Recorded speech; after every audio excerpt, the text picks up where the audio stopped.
So today I'll be showing you how to connect a Bluetooth mouse to your Samsung Galaxy Z TriFold.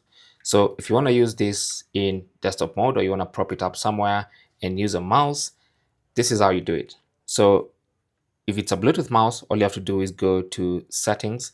Under settings, let me just close this settings page so we can start settings afresh. So go to settings, make sure you select connections.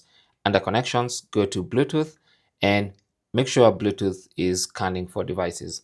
Now what you need to do is put your Bluetooth mouse in Bluetooth pairing mode. So make sure it's on and it's in Bluetooth pairing mode.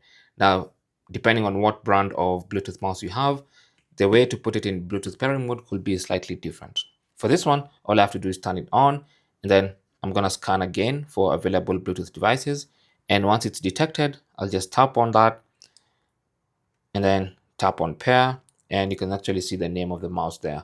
So now that my mouse is connected, I should be able to use my mouse just like that. You can see the mouse pointer. I can hit the back button.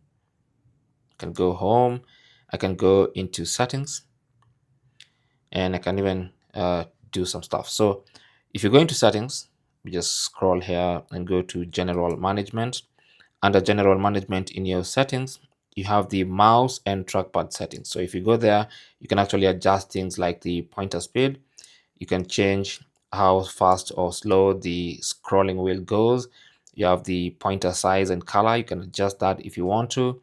You can choose what happens with the left primary mouse button, all that stuff. Okay, so that's why you adjust the way your mouse behaves. But that is basically how to connect your Bluetooth mouse to your Galaxy Z TriFold.